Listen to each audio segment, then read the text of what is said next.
All right, our whole lives we've sort of seen the slope-intercept form, y equals mx plus b. So why do we like equations written like this? Well, the reason being is it's easy to graph things.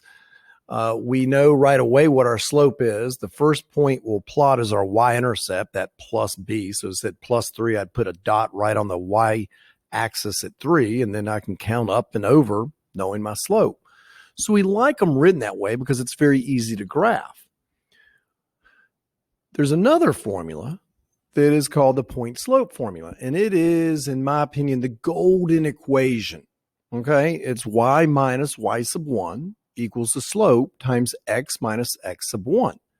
And to me, that is the best equation there is when we're solving problems. Now, let's see what I mean by that.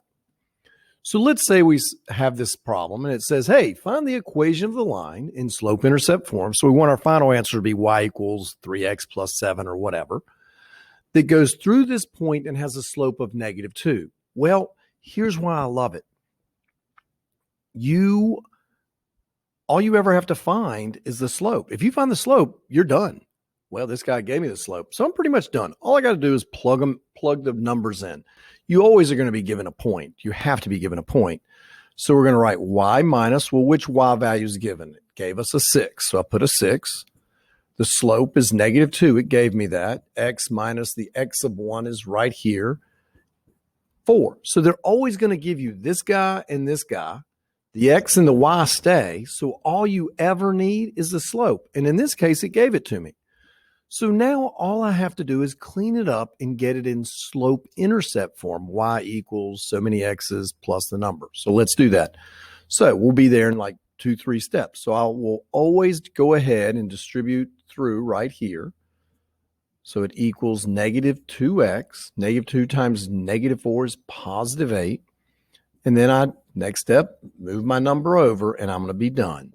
Y equals -2x plus 14, I'm done. There's the equation that goes through this point and has a slope of -2. It's that simple. You plug in the numbers and calculate away. Here's one that's a little harder. Find the equation of the line in slope-intercept form that goes through the point 1, 6, and 3, 10.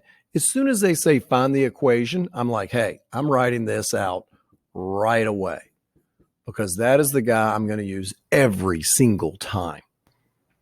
So what do they give me? Well, I know I can use either one of the y1s and x1s. So I could either use 6 and 1 or 10 and 3. Doesn't matter. But what do I say you always need? You got to find the slope. That's all that matters. So we need the slope. That's what we need to do first. How do you find the slope between 2 points? Oh, that's right. Rise with the y's and run to the x's. So it's the change in my y's over the change in my x's. So let's look at our y's. 10, 6. So I'm going to do 10 minus 6 over. Since I started with this 10, I've got to start with the 3 when I subtract the x's. 3 minus 1. So we end up with what? 4 over 2. So the slope of 2. So this guy right here is a 2. X minus what x value? Now again, it doesn't matter whether you use 1, 6 or 3, 10. I'll just use the first 1, 6.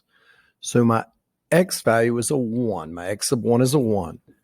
And here, my y sub 1 is a 6. You could have used 10 and 3. It's going to give you the same answer. We now do exactly what we said. We distribute through, and then we move this 6 over, and we are going to be done. It doesn't get any simpler than that.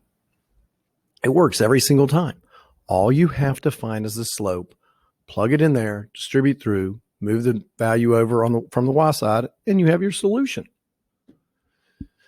Now, we do need to talk about 2 things, parallel lines. So let's say I wanted to know a line that's parallel to this. And let's say that it's going to hit here. Well, here's what I know.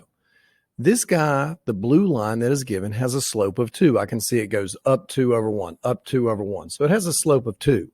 Well, then if my line, if I make it have a slope of 2, what happens? It stays exactly perfectly parallel to it.